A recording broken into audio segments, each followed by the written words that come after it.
살아계신 하나님, 감사합니다. 오늘 하루도 예배로 하루를 시작하며 우리 주님의 목소리를 듣게 하시니 너무나도 감사합니다.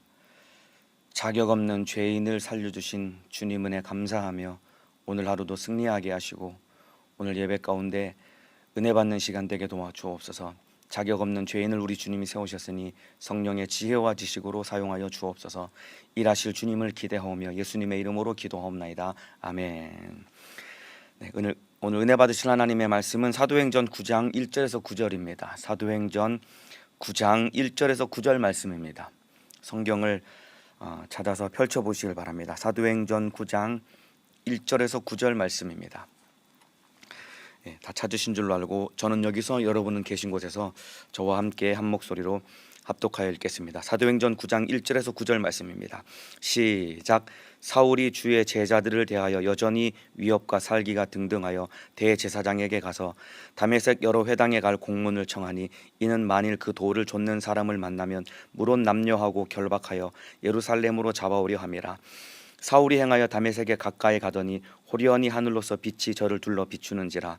땅에 엎드러져 들음에 소리 있어 가라사대 사울아 사울아 네가 어찌하여 나를 핍박하느냐 하시거늘 대답하되 주여 니시오니까 가라사대 나는 네가 핍박하는 예수라. 네가 일어나 성으로 들어가라. 행할 것을 내게 이를 자가 있느니라 하시니 같이 가던 사람들은 소리만 듣고 아무것도 보지 못하여 말을 못하고 섰더라. 사울이 땅에서 일어나 눈은 떴으나 아무것도 보지 못하고 사람의 손에 끌려 다메섹으로 들어가서 사흘 동안을 보지 못하고 식음을 전폐하니라. 아멘. 오늘 사도행전 9장 1절에서 9절 말씀을 중심으로 나 같은 죄인 살리신 주 은혜, 나 같은 죄인 살리신 주 은혜라는 제목으로 사도행전 13번째 시간 하나님의 말씀을 나누도록 하겠습니다. 다섯 사람 사울이라는 자가 품은 섬뜩한 꿈이 있었습니다. 이 사울이라는 사람이 품은 섬뜩한 꿈이 하나 있었는데 그것은 바로 교회를 철저히 파괴하는 것이었습니다. 꿈을 가져도 하나님의 뜻을 이루고 주님이 기뻐하시는 그런 꿈을 가져야지 하나님을 대적하고 하나님의 반대편에 서 있는 그런 꿈을 가지면 안 되는데 이 사울이라는 이 청년이 섬뜩한 꿈을 가지고 있었는데 바로 교회를 철저히 파괴하는 것이 사울의 꿈이었습니다. 사도행전 7장에 보면은 스데반이 순교를 당하게 됩니다. 돌에 맞아서 순교하게 되는데 이 스데반이 흘린 이 순교의 피를 보고 사울이 더욱 이 광분했던 모양입니다. 사도행전 8장 3절에 보면은 스데반이 순교한 이후에 이 교회를 핍박하는 일을 그치는 것이 아니라 더욱 광분한 이 사울이 사도행전 8장 3절에 사울이 교회를 잔멸할새 각 집에 들어가 남녀를 끌어다가 옥에 넘기니라. 더욱더 광분한 이 사울이라는 사람이 각 집에 들어가서 교회를 잔멸하려고 남녀를 끌어다가 옥에 넘기게 됩니다. 그래서 1차적으로 예루살렘 교회에 큰 해를 가하고 그 다음에 이 핍박 때문에 흩어진 이 그리스도인들을 찾아서 모조리 잡아들일 결심을 하게 됩니다. 오늘 본문 1절 2절에 사울이 주의 제자들을 대하여 여전히 위협과 살기가 등등하여 대제사장에게 가서 다메섹 여러 회당에 갈 공문을 청하니 이는 만일 그 돌을 좇는 사람을 만나면 물론 남녀하고 결박하여 예루살렘으로 잡아오려 함이라. 예루살렘에 1차적으로 큰 해를 가한 다음에 2차 점령 목표지로 정한 것이 바로 다메섹입니다. 여러분, 다메섹이라는 이 성은 예루살렘에서 북쪽으로 대략 한 240km 정도 떨어진 거리에 있는 도시가 바로 다메섹이라는 도시입니다. 걸어서 도보로 6일 걸리는 거리에 있는 성이 다메섹입니다. 굉장히 먼 거리입니다. 근데 여기를 찾아가려고 여기에 있는 기독교인들을 잡아 죽이려고 거기까지 간 겁니다. 여러분, 사울이라는 사람이 살기가 등등하면서도 이 사람이 우발적인 사람이 아닙니다. 이 광분이 가득했지만은 뿐만 아니라 아주 치밀하고 계획적인 사람이었습니다. 막 살기가 등등하고 광분한 사람이었지만은 그럼에도 불구하고 아주 치밀하고 냉철하고 계획적인 인간이었는데 여러분, 세상에서 가장 무서운 유형의 인간이 바로 이런 사람입니다. 살기가 등등하고 막 광분하고 막 흥분한 것 같지만은 굉장히 치밀하고 계획적인 사람이 바로 사울이라는 사람이었는데 제일 무서운 부류의 인간이었습니다. 그래서 대제사장에게 가가지고 사람들을 잡아올 공문을 받아가지고 계획적으로 그리스도인들을 소탕할 계획을 가지고 다메섹으로 간 겁니다. 여러분, 만일에 사울을 그대로 두었다고 한다면은 교회에 아주 치명적인 해를 이 사울이라는 사람이 입혔을 것입니다. 그런데 예수님은 이러한 사울을 제거하는 대신에 예수님은 사울을 예수님의 편으로 만드셨습니다. 저 같았으면은 사울을 빨리 죽이든지 반신불수를 만들든지 어쨌든 제거해 버렸을 텐데, 예수님은 사울이라는 사람을 제거하는 대신에 예수님의 편으로 만드셨습니다. 여러분, 이게 하나님의 은혜입니다. 이와 같이 여러분, 예수님은 참으로 이 나 같은 죄인 지옥에 보내야 마땅하지만은 하나님의 자녀 삼아 주셨습니다. 이것이 바로 우리에게 베풀으신 주님의 은혜입니다. 그래서 오늘 설교 제목이 나 같은 죄인 살리신 주 은혜입니다. 교회에 큰 위협을 가한 이 사울이라는 사람을 예수님이 마땅히 제거하실 수 있고 제거하실 수 있는 분이심에도 불구하고 예수님은 제거하는 대신에 자기 편으로 만드셔서 하나님의 일꾼으로 삼아주신 것입니다. 이와 동일하게 나 같은 죄인 지옥에 보내야 마땅한 죄인이지만은 주님은 나를 하나님의 자녀 삼아주시는 이런 큰 은혜를 베풀어 주셨습니다. 이러한 은혜로 내가 구원받고 하나님의 자녀가 되었다고 인정하시면은 아멘 하시겠습니다. 이렇게 우리 주님이 큰 은혜 베풀어 주셔서 나 같은 죄인을 우리 주님이 살려주신 것입니다. 3절에 사울이 행하여 다메섹에 가까이 가더니 호련히 하늘로서 빛이 저를 둘러 비추는지라. 다메섹에 거의 6일 동안 걸어서 다메섹에 거의 도착할 무렵이 되었는데 호련히 하늘로서 밝은 빛이 사울을 둘러 비추었다라고 기록하고 있습니다.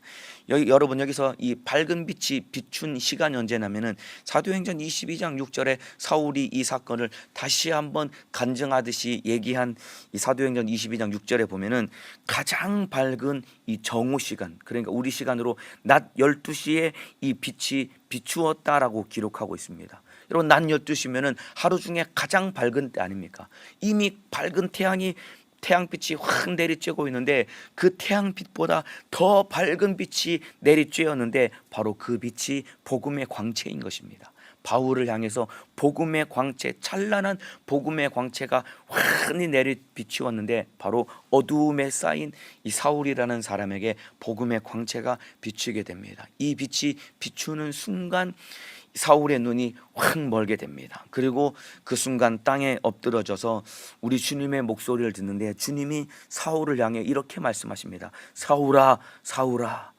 예수님이 사울을 2번 부르십니다. 2번 불렀다는 것은 예수님이 그만큼 다급한 마음을 가지셨고 또 가슴 아픈 마음으로 예수님이 사울을 부르신 것입니다. 사울아, 사울아, 네가 어찌하여 나를 핍박하느냐. 여러분, 이 듣는 사울의 심장이 막 터질 듯한 주님의 목소리가 사울의 귀에 들리게 됩니다. 사울아, 사울아, 네가 어찌하여 나를 핍박하느냐. 두 눈이 멀어서 땅에 엎드러진 이 사울이 눈에 보이진 않지만은 이 참으로 많은 물소리와 같은 주님의 목소리 앞에 사울이 묻는 질문이 주여 뉘시니까? 주여 뉘시니까? 처음 듣는 예수님의 목소리 앞에 주님 누구십니까? 라고 사울이 묻습니다. 이때 예수님이 뭐라고 말씀하시냐면은 나는 네가 핍박하는 예수라. 이 한 말씀 앞에 사울이 와르르 무너지게 됩니다. 그토록 살기가 등등하고 교회를 무너뜨리려고 했던 그 완악하고 강팍했던 사울의 마음이 와르르 무너지게 됩니다.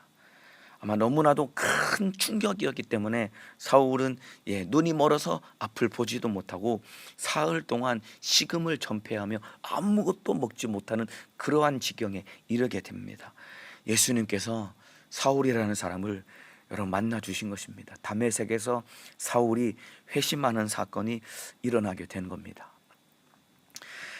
여러분, 사울이 예수님을 만난 이 사건은 교회 역사의 중요한 분수령이 됩니다. 바로 이방인의 사도로서 예수님이 직접 사울을 만나 주신 것입니다. 천사를 통해 예수님이 사울을 만나 주신 것도 아니고 제자들을 통해서 이 사울의 귀에 복음을 들려주게 하셔서 사울을 이방인의 사도로 불러주신 것이 아니라 예수님이 직접 그 사울을 찾아가서 만나 주신 것입니다. 여러분, 예수님이 사울을 만나 주신 이유는, 왜 사울을 만나 주셨냐면은 예수님이 사울이라는 사람을 만세전부터 택하셨기 때문에 사울이라는 사람을 만나 주신 것입니다. 사울이 가지고 있는 훌륭한 이력 때문에, 그리고 그가 가진 아주 훌륭한 성품 때문에 사울을 만나 주신 것이 아닙니다. 만세전부터 예수님은 사울을 택하셨기 때문에 사울을 만나 주신 것입니다.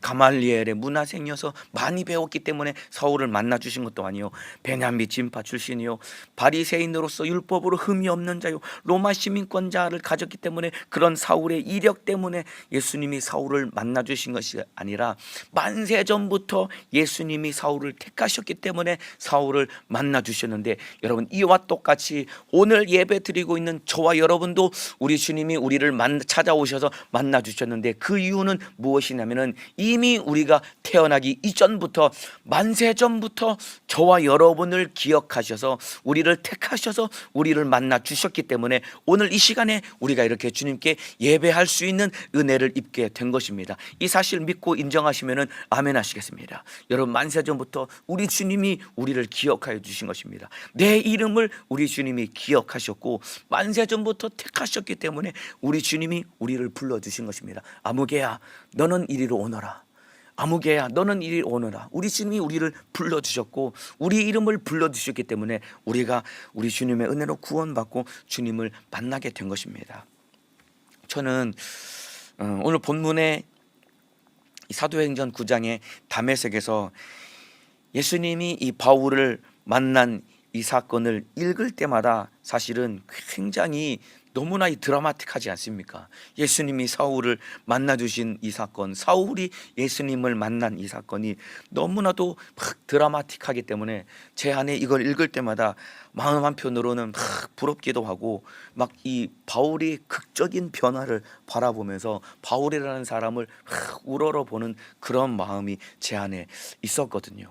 굉장히 부러워하기도 하고 막 이 우러러보는 마음도 있었는데, 여러분, 사실은 이 사울의 예수님을 만난 이 회심 사건을 저와 여러분이 이 부러워할 것만 아니라 그 안에 있는 하나님의 뜻을 사실 우리가 발견할 수 있어야 됩니다, 여러분. 하나님이 어떠한 분이신지를 우리가 알고 깊이 하나님을 알고 깨닫고 만나야 됩니다. 변화된 사울을 바라보고 이 사건이 너무나도 드라마틱하구나, 변화된 바울이라는 사람이 너무나도 훌륭하고 위대하구나 하고 부러워할 것이 아니라 바울을 변화시키신 하나님이 어떠한 분이신지를 우리가 바로 알고 바로 깨닫고 그 하나님을 우리가 인격적으로 만나고 우리도 그 하나님의 뜻대로 살아갈 수 있는 사람이 되어야 되는데, 여러분, 사울이라는 사람이 변화된 이 회심 사건을 통해서 하나님이 어떠한 분이신지를 우리가 바로 알아야 되는데, 여러분, 하나님이 이 사울의 회심 사건을 통해 하나님이 우리에게 말씀하시고자 하는 하나님의 뜻 두 가지가 있습니다. 첫 번째가 뭐냐면은 하나님이 어떠한 분이신지를 알려주시는 그 첫 번째가 무엇이냐면은, 여러분, 바울을 만나주시고 택하시고 변화시키신 하나님은 어떠한 분이시냐면은, 여러분, 자비와 긍휼이 무궁하신 분이십니다. 여러분, 바울을 만나주시고 택하시고 구원하신 하나님이 어떠한 분이시냐면은, 하나님은 자비와 긍휼이 무궁하신 분이시고 끊임없이 우리를 참고 기다려주시고 우리를 구원해 주시는 분이 우리 하나님이신 분이십니다. 여러분, 바울이라는 사람은 여러분 예수 믿으면 절대로 안 되는 사람입니다. 이거 이해가 되십니까? 바울이라는 사람, 다른 사람은 몰라도 바울이라는 사람은 예수 믿으면, 사울이라는 사람은 예수 믿으면 절대로 안 되는 사람입니다. 왜냐하면 그가 한 짓을 생각하면 그는 구원받아서는 안 되는 사람입니다. 실제적으로 교회에 가장 큰 위협이 되었던 사람입니다. 여러분, 사울이라는 사람이 실제로 스데반을 돌로 쳐 죽이는데 진두지휘했을 뿐만 아니라, 여러분, 이 예루살렘 교회를 전멸할 때 집집마다 찾아가 가지고 많은 사람들을 끌어다가 옥에 가두었습니다. 옥에 가두었을 때 그냥 가두었을까요? 남녀를 불문하고 사람들을 잡아다가, 여러분 이 당시에 십자가에 매달아 죽이는 것은 여러분 로마 이 정부의 허락을 받아야 되지만은, 사람들을 데려다가 채찍으로 때리는 것은 여러분 대제사장과 산헤드린 공회가 얼마든지 이 권한을 가지고 있었기 때문에, 아마 사울이라는 사람이 예루살렘 교회에 있는 수많은 사람들을 끌어다가 엄청나게 채찍으로 때리고 매로 무섭게 이 처벌을 가하고, 아마 굉장히 많은 고문을 가하면서 꽤나 많은 사람들을 이 사울이라는 사람이 죽였을 것입니다. 이거 하나 생각하면은 이 절대로 구원받아서는 안 될 사람이죠. 이 사람은 예수 믿으면은 안 되는 사람이거든요. 여러분 공의로운 심판의 잣대를 이 사울이라는 사람에게 딱 들이대면은 마땅히 죽어야만 했고 반드시 지옥에 가야만 하는 사람이었지만은, 그럼에도 불구하고 우리 주님이 사울을 만나 주셨고 그를 구원해 주신 것입니다.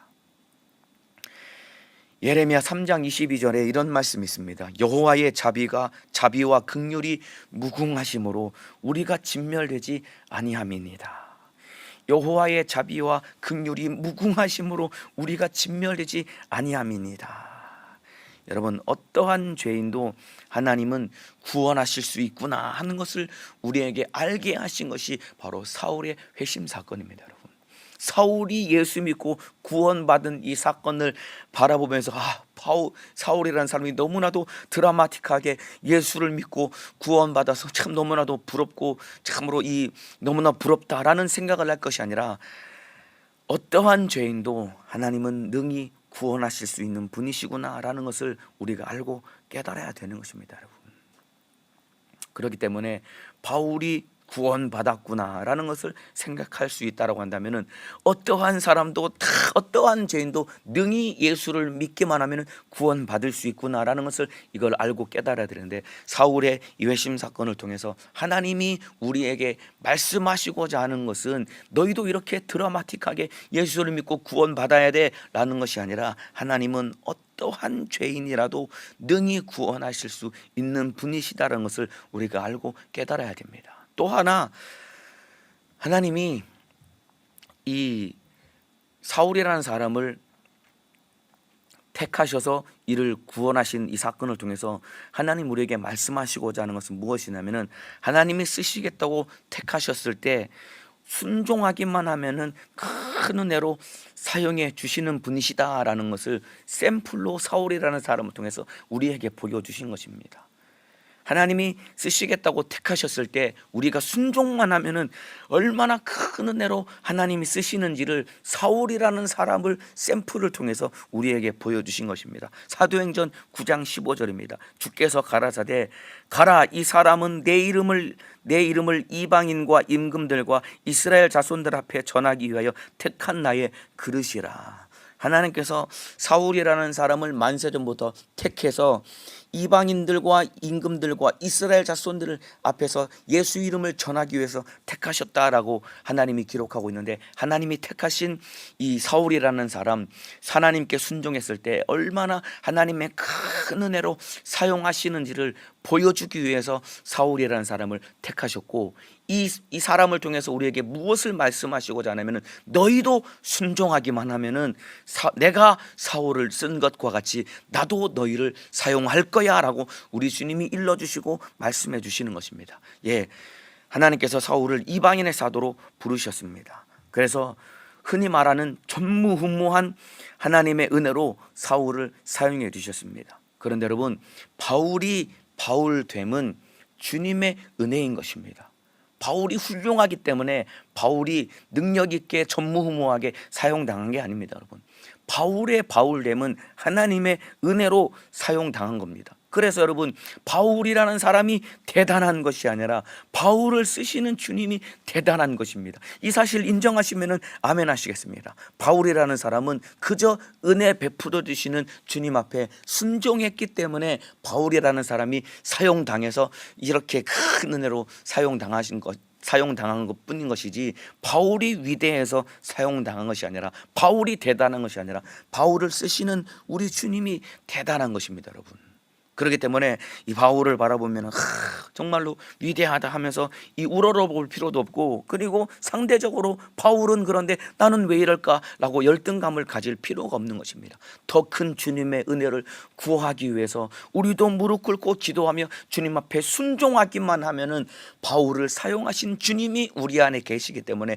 우리도 순종하기만 하면은 그 주님의 은혜로 우리를 귀하고 값지게 사용하실 것이다 이 말입니다. 그래서 여러분, 이 사울이라는 사람이 다메섹에서 예수님을 참으로 가히 드라마틱하다 할 만큼 충격적으로 사울이라는 사람이 만나서 그 인생이 획기적으로 변화된 이 사건을 통해서 하나님이 우리에게 말씀하시고자 하는 큰 하나님의 마음과 뜻이 무엇이냐면은, 야, 바울이 용서받고 예수 믿고 구원받을 수 있기 때문에 너도, 너 같은 죄인도 아무리 큰 죄인일지라도 예수 믿기만 하면은 용서받고 구원받을 수 있는 거야. 우리 주님이 이것을 말씀하고 있는 겁니다. 또 한 가지, 바울같이 교회에 큰 위해를 가하고 교회를 파괴하려고 했던 하나님의 대적자였던 사람도 사용당할 수 있다라고 한다면은, 너도 주님 앞에 순종하기만 하면은 너도 사용당할 수 있는 거야 라고 이것을 우리에게 말씀해 주시기 위해서 바울이라는 사람의 인생을 통해서 우리에게 보여주신 것입니다. 바울이라는 사람이 전무후무하게 사용당한, 하나님께 크게 사용당한 큰 종임에는 틀림없지만은, 또한 바울이라는 생애 자체를 통해서 주님이 우리에게 말씀하시고자 하는 것은 바로 바울 같은 사람도 구원받았다라고 한다면은, 네가 아무리 큰 죄를 지었다고 할지라도 너도 예수 믿기만 하면은 용서하고 죄사함 받고 구원받을 수 있는 거야.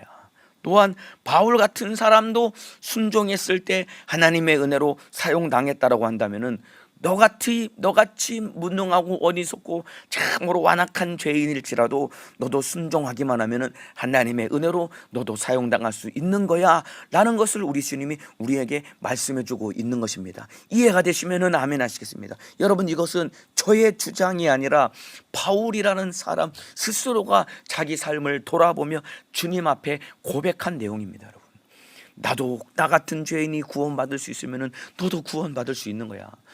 나 같은 사람이 순종했을 때 하나님께 사용당할 수 있다라고 한다면은 너도 순종하기만 하면 하나님께 사용당할 수 있는 거야. 이 두 가지 사실을, 여러분, 이건 제가 주장한 것이 아니라 바울이라는 사람이 스스로 여러분 고백한 내용인데, 이 고백이 어디 나오냐면은 디모데전서 1장 12절에서 16절에 나옵니다. 제가 읽어드리겠습니다. 디모데전서 1장 12절 16절입니다.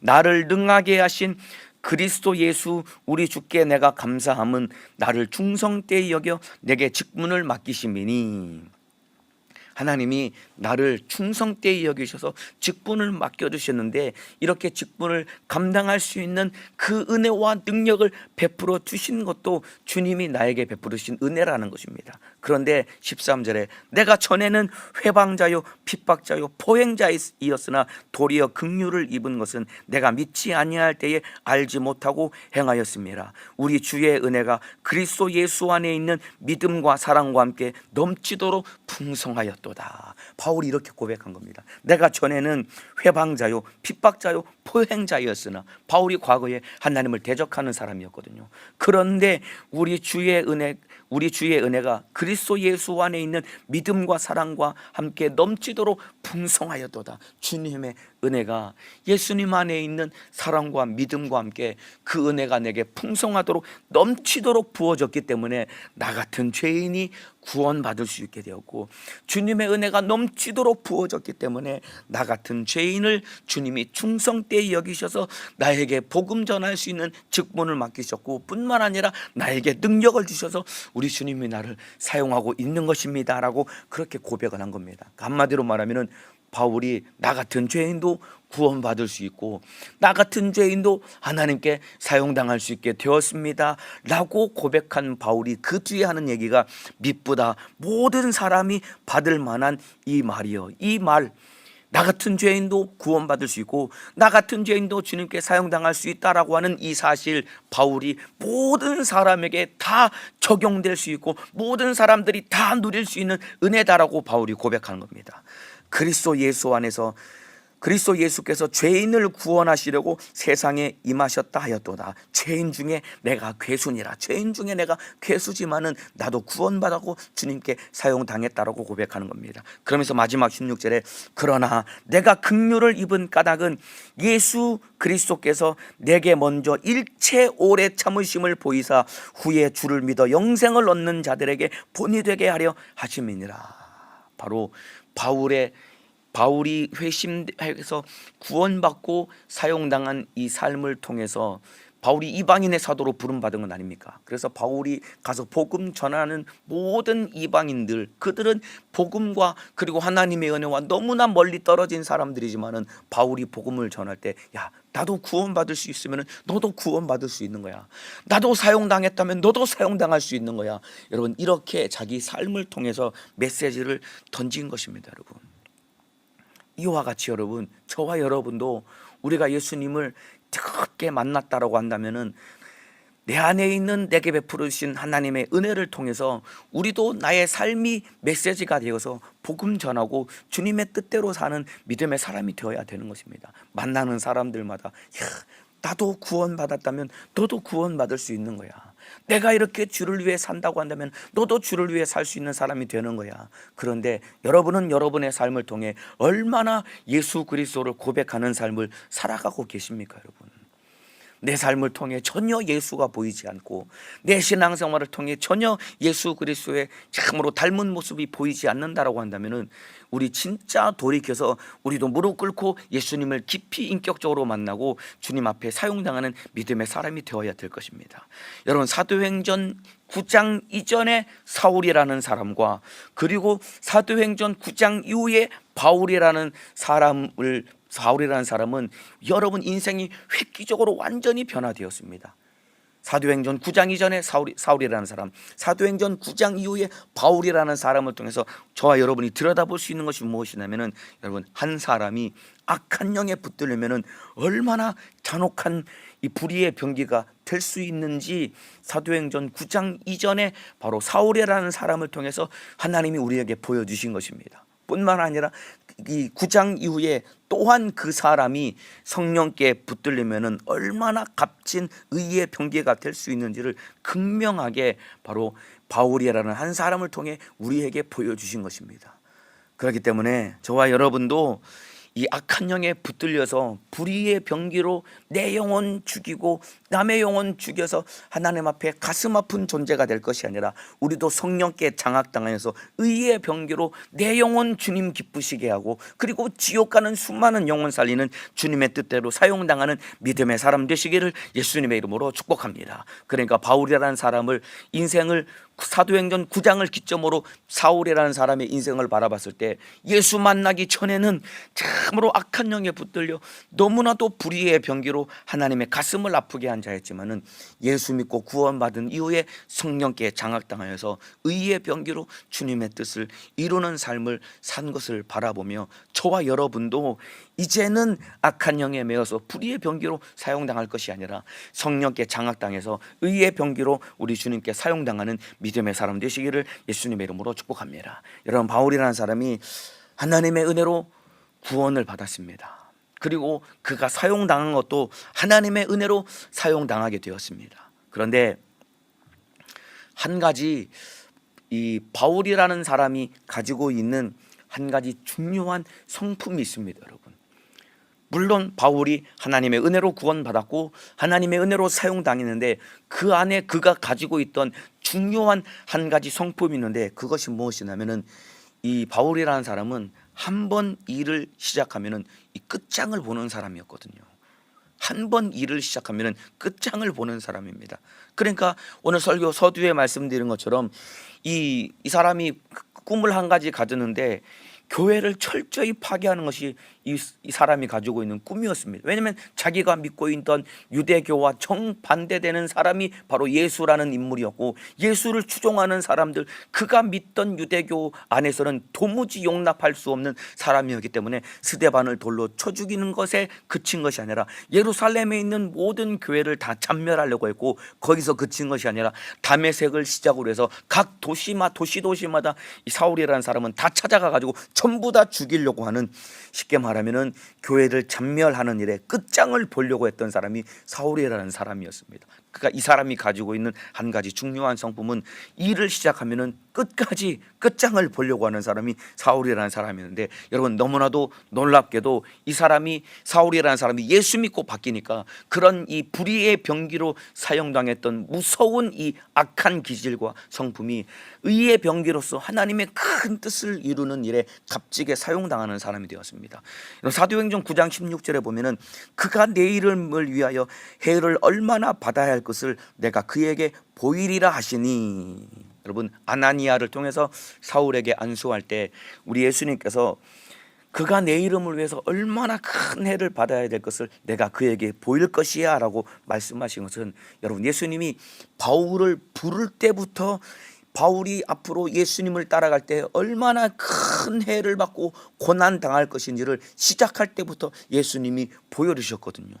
그러면은 웬만한 사람 같으면은 이렇게 힘들고 어려우면은 뒤로 물러서거나 주저앉거나 좌절하거나 아니면은 저 이거 안 하겠습니다 라고 돌아설 법도 한데, 시작부터 알았지만은 바울은 끝까지 순종함으로 자기에게 맡겨주신 이방인들에게 복음 전하는 사명을 순종함으로 이 사명을 이루었습니다. 그러니까 이 사람은 끝까지 일을 한번 시작하면 끝장을 보는 그런 사람이었습니다.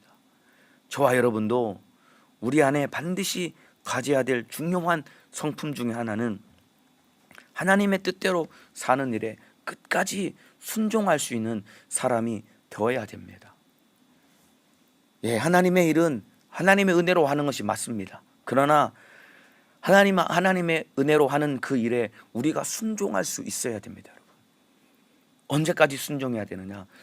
하나님의 일을 완수할 때까지, 끝까지 견디는 자는 구원을 얻을 것이라고 예수님이 말씀하신 것처럼 저와 여러분도 주님의 은혜로 살고 주님의 은혜로 우리가 사용당하는데 끝까지 순종할 수 있는 사람이 되어야 되는데, 여러분 한 번 시작해서 끝장을 보신 분이 누구시냐면은 바로 우리 하나님입니다. 여러분, 한 번 시작을 뜻을 정해서 끝까지 그 뜻을 굽히지 않고 끝까지 그 일을 이루신 분이 누구시냐면은 바로 우리 하나님입니다. 여러분, 아담이 선악과를 먹고 범죄한 이후에 그 이전부터 하나님은 예수 그리스도를 예비하셨고, 우리를 구원할 뜻을 정하신 하나님은 그 오랜 세월 동안 인간들이 끊임없이 하나님을 도전하고 대적하고 하나님의 가슴을 아프게 했지만은 하나님은 그 아들을 십자가에 매달아 죽이기까지 인류 구원이라는 뜻을 기어이 끝까지 이루셨다 이 말입니다. 그래서 저와 여러분이 구원을 받은 겁니다. 한 번 일을 시작해서 끝장을 보신 분이 바로 하나님이신데, 여러분 바로 이것이 성경에서 말하는 어떠한 성품이냐면은 바로 온유함이라는 성품입니다. 온유함.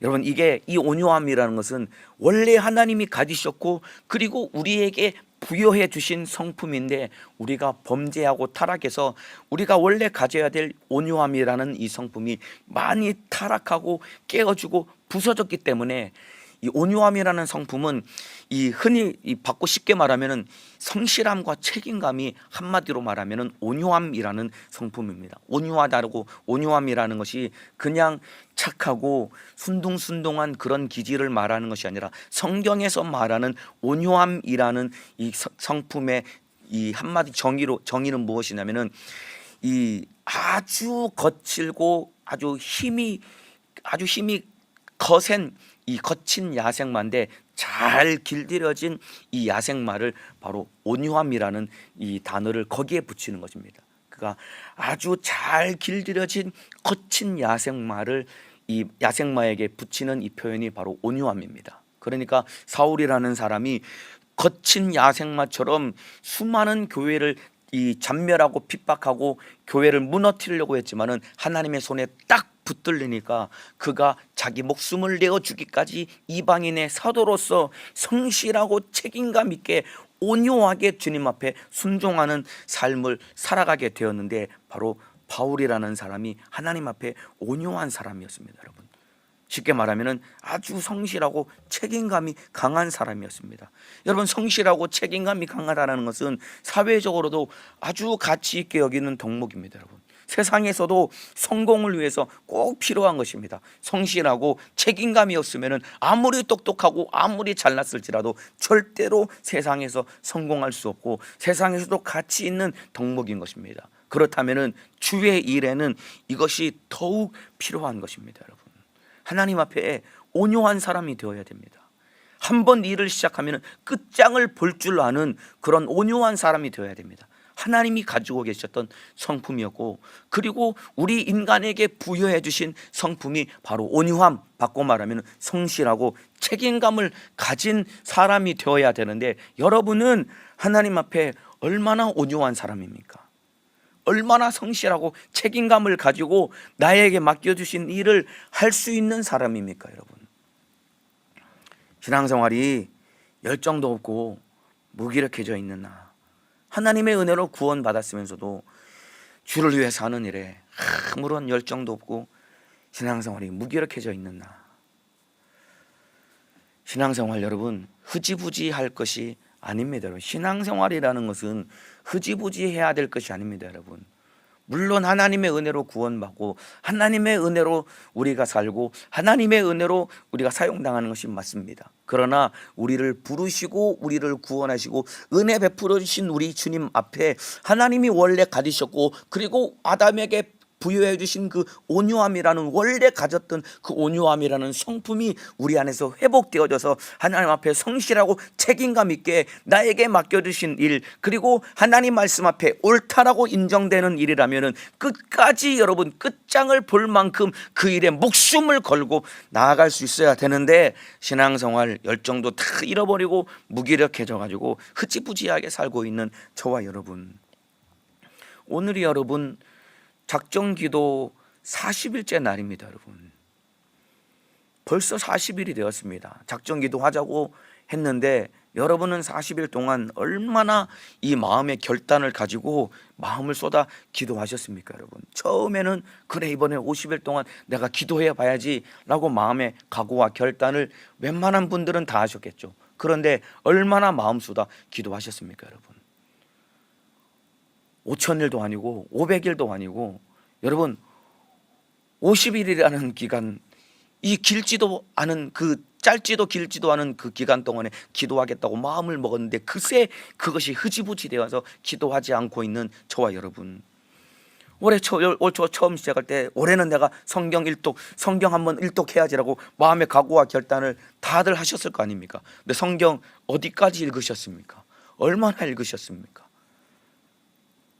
이런 것들이 다 흐지부지하기 때문에 여러분, 하나님은 저와 여러분이 하나님의 은혜로 우리를 부르셨고 하나님의 은혜로 우리를 구원하셨고 하나님의 은혜로 우리를 사용하시기를 원하신다 이 말입니다. 우리의 신분이 과거에는 마귀 사단 귀신의 이 사단의 자식, 지옥의 자식, 멸망의 자식이었던 우리를 하나님의 자녀로 우리를 거듭나 우리를 하나님의 자녀 삼아 주셨다 이 말입니다. 바꿔 말하면은 우리는 천국을 유업으로 물려받고 상속받을 하나님 나라의 왕자다 이 말입니다. 그러면은 하나님 나라를 상속받을 하나님의 자녀답게, 바꿔 말하면은 왕자답게 살아가야 되는데, 그러면은 그 변화된 신분에 걸맞는 참으로 온유한 사람이 되어서 성실하고 책임감 있게 주님의 앞에 내가 마땅한 삶을 살아가야 되는데 흐지부지하게 살아가고 무기력하게 살아가고 있는 저와 여러분 어떡합니까? 여러분, 그냥 신앙생활 쭉 늘어져 가지고 신앙생활 하지도 않고, 신앙생활만 그러면은 뭐 신앙생활만 그런 것도 참 가슴 아픈데 세상살이도 그렇게 살고 계시지 않습니까 혹시? 예, 사실은 제가 그렇거든요. 무기력해져 가지고 주일에 더욱더 마음을 쏟고 목숨 걸어야 되는데, 여러분은 어떠십니까? 직장일도 무기력하게, 세상일도 무기력하게 살면 안 됩니다. 여러분, 집안 살림도 무기력하게 하면 안 됩니다. 집안도 정리도 안 되고 치우지도 않고 그냥 설거지거리는 막 이 싱크대 한 가득 쌓여 있고, 빨래도 하지 않고 나서 빨래도 막 쌓여 있고, 집안 구석에 막 구석구석에 막 먼지가 쌓여 있어 가지고 삶 자체가 열정도 없고 무기력하고, 세상 말로 이 참으로 그냥 우울해 가지고 집안에서 그냥 들여박혀 가지고 무기력하게 살고 있는 저와 여러분 얼마나 안타깝습니까? 여러분, 그러면서도 마음속에 바울은 저렇게 사용당했는데 나도 사용당했으면 좋겠습니다. 부러운 마음은 가지고 있는데 실상 내 안에 주님이 나에게 원래 부여해 주신 온유함이라는 성품은 온데간데 없이 전혀 성실하지도 못하고 책임감을 갖지도 못한 채 내 삶도 망가져 있고 신앙생활도 무너져 있다고, 그렇다면 얼마나 안타깝습니까 여러분. 도전 정신도 잃어버리고 땅끝까지 우리 주님이 가라고 하셨는데, 여러분 어디를 가든지 복음을 전하고 정말로 주님 앞에 내가 사용당하기를 바라는 마음으로 여러분 참으로 주님 앞에 이 사명감을 가지고 살아가야 되는데, 무기력해진 저와 여러분, 죄 짓는 일이 아니라면은, 여러분 예수 떠나는 일이 아니라면은 무엇이든지 우리에게 맡겨주신 일 마음 쏟아서 해야 됩니다 여러분. 죄 짓는 일이 아니고 예수 떠나는 일이 아니라면은 무엇이든지 정말로 마음 쏟아서 주의 일을 감당해야 됩니다 여러분. 요즘 우리나라 사람들 1년 내내 목표를 세워서 1년 내내 이 실행하고 있는 것이 다이어트 아닙니까 여러분. 다이어트도 마음을 각오는 하는데 다이어트가 안 돼. 왜냐하면 다이어트 하겠다고 마음을 먹었지만은 다이어트 할 만한 열정조차도 없고 다이어트마저도 무기력해져서 흐지부지하고 있으니까 얼마나 안타까운 겁니까 여러분. 오늘 이 새벽에 여러분 정말로 다시 마음을 다잡아야 됩니다 여러분. 이 바울이라는 사람이 가지고 있었던 진짜 원래 하나님이 우리에게 부여해 주신 중요한 성품, 한번 일을 시작하면 끝장을 볼 수 있는 사람이 되어야 됩니다. 신앙생활뿐만 아니라 세상 일도 여러분 우리가 하나님 앞에, 모든 사람들 앞에 성실하고 책임감 있는 사람, 성경으로 표현하자면 온유한 사람이 되어서 우리 주님 앞에 사용당하는 사람이 되어야 되고, 그리고 나에게 맡겨주신 어떠한 일일지라도 마음을 확 쏟아서 여러분 살을 빼기로 결단했으면은 정말로 다이어트를 성공해서 새로운 사람으로 몸이 거듭난 사람이 되어야 되는 것이고, 그리고 내게 맡겨주신 일, 작정 기도, 성경 통독하는 일, 복음 전하는 일, 어떠한 일이든지 주님 앞에 마음을 쏟아서 주님 앞에 사용당하는 믿음의 사람 되시기를 예수님의 이름으로 축복합니다. 여러분 구원은 주님의 은혜로 받지만은, 구원받은 이후의 삶도 주님의 은혜로 살지만은, 우리가 얼마만큼 순종하느냐, 얼마만큼 내가 끝장을 보겠다고 각오하고 결단하는 마음을 가지고 살아가느냐에 따라서 주님의 뜻은 내게 이루어지는 것입니다. 여러분 이것은 출애굽한 이스라엘 백성들도 마찬가지입니다 여러분. 이스라엘 백성들이 애굽에서 탈출할 때 여러분 전쟁 한번 하지 않고 양의 피를 발라서 하나님의 은혜로 애굽에서 구원을 얻게 된 것입니다. 이것이 바로 우리의 구원의 정확한 모형입니다. 전쟁 한번 하지 않고 양의 피를 문설주와 임방에 발라서 하나님의 은혜로 거저 애굽에서 탈출했지만은, 그러나 여러분 가나안 땅을 정복할 때는, 가나안 정복은 이스라엘 백성들이 직접 가나안 땅을 밟아야 됐고, 직접 전쟁을 통해서 이스라엘 가나안 땅을 차지하도록 하나님이 그렇게 그들에게 허락하신 것이다 이 말입니다. 그러니까 순종하고 전쟁한 만큼, 땅을 밟은 만큼 자기 땅으로 소유하게 된 것과 똑같이 구원받은 우리, 하나님 앞에 순종하는 만큼 우리가 사용당하고 내 지경은 넓어지게 될 것입니다. 오늘 하루 온유한 사람이 되어서 잘 길들여진 거친 야생마와 같이 하나님 앞에 온유한 사람이 되어서 원래 우리 주님이 우리에게 부여해 주신 이런 은혜와 능력들, 주님의 은혜로 무지한 순종함으로 사용당해서 주님의 뜻을 이루는 믿음의 사람 되시기를 예수님의 이름으로 축복합니다. 바울과 우리는 다른 사람이 아닙니다. 똑같은 사람입니다. 똑같은 은혜를 베풀어 주셨습니다. 이제 온유한 사람 되어서 주님께 사용당하시기를 예수님의 이름으로 축복합니다. 기도하겠습니다. 아픈 사람은 아픈 곳에, 문제가 있는 사람은 가슴에 손을 얹겠습니다. 우리 주님, 나 같은 죄인 살리신 주님의 은혜 날마다 감사하게 도와주옵소서. 주님의 은혜로 구원받고 주님의 은혜로 산다라고 한다면은 주님의 은혜 앞에 우리가 순종하는 사람이 되어서 바울과 같이 내게 맡겨두신 일 끝장을 볼 수 있는 사람이 되게 도와주시되, 이것은 바울이 가진 특별한 성품이 아니라 원래 하나님이 가지고 계셨던 온유함이고, 그리고 우리에게 부여해 주셨던 온유함인데, 우리가 범죄하고 타락해서 이 온유함이라는 성품, 하나님 앞에 성실하고 책임감 있게 살아야 될 이 성품을 얼마나 많이 잃어버렸는지 모릅니다. 이것이 회복되게 도와주셔서 주님 앞에 우리도 순종하게 도와주셔서 책임감을 가지고, 그리고 성실한 마음을 가지고 온유한 사람이 되어서 주님께 사용당하게 도와주옵소서. 내 이름으로 귀신을 쫓아내라, 병을 고치라 명령하신 예수님의 이름으로 명하노니, 주님의 은혜로 구원받았음에도 불구하고 참으로 성실하지 못하게 만들고 책임감 있게 살지 못하게 만들고 온유하지 못하게 만들어서 하나님께 사용당하지 못하게 만들고 병들게 만들고 저주받게 만들고 지옥으로 끌고 가려고 붙어있는 못된 원수야, 예수님의 이름으로 명하노니 떠나갈지어다. 예수님의 이름으로 명하노니 바벨론이 떠나갈지어다, 떠나갈지어다, 떠나갈지어다, 떠나갈지어다, 떠나갈지어다. 오늘 하루도 우리 성도들 내게 맡겨주신 책임감 있게 성실하게 감당하여 승리하게 도와주시라. 영육간의 승리자가 되게 도와주시고 한 사람도 코로나 바이러스에 감염되지 않게 하시고 주의 사자도 강건하게 사용하여 주옵소서. 두 손 높이 들고 주여 삼창하고 기도하시겠습니다. 주여, 주여,